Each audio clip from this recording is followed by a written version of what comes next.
نحمده ونصلي على رسوله الكريم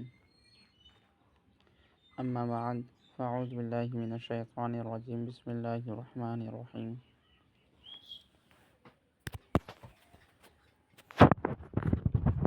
دیکھیے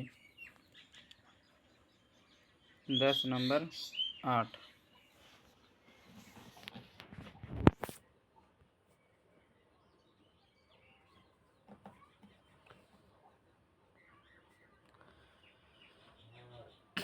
الحمد کا معنی تعریف ہوتا ہے. ٹھیک ہے، الحمد ثابت للہ. الحمد کا معنی تعریف، ثابت کا معنی ثابت.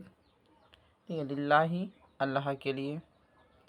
تب ترجمہ کریے کہ تمام تعریف ثابت ہے اللہ کے لیے. اس کے بعد القرآن، اس کا معنی قرآن ہی ہے. ہدایت یعنی وہ ہدایت، رہنمائی. القرآن ہدایت للانسانی، قرآن ہدایت ہے انسان کے لیے. ٹھیک ہے. العمل ضروری للعالم، یعنی عمل ضروری ہے عالم کے لیے. الاستاذ جالس، جالس کا معنی بیٹھنا. ٹھیک ہے. علی الکرسی، تو استاذ بیٹھے ہیں کرسی پر. الولد واقف کا معنی ہوتا ہے کھڑا. ٹھیک ہے. الولد واقف علی الارض، لڑکا کھڑا ہے زمین پر.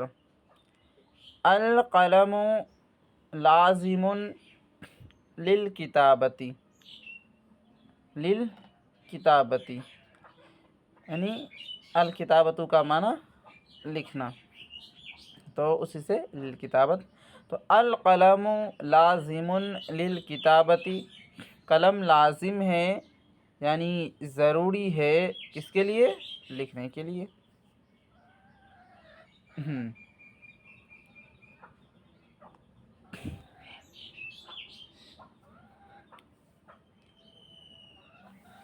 اس کے بعد والکتابت،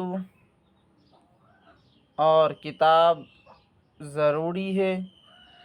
للقراءۃ یعنی القراءۃ کا معنی پڑھنا، تو للقراءۃ پڑھنے کے لیے، کتاب ضروری ہے پڑھنے کے لیے. اس کے بعد العلم نعمت للانسانی،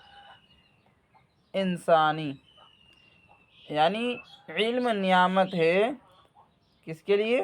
انسان کے لیے. اب دیکھیے الدرس سبق، سہل کا معنی آسان. الدرس سہل للولد، سبق آسان ہے لڑکے کے لیے. سبق آسان ہے لڑکے کے لیے. اب آپ تمامی جو ہے اس کو بذات خود حل کریے گا.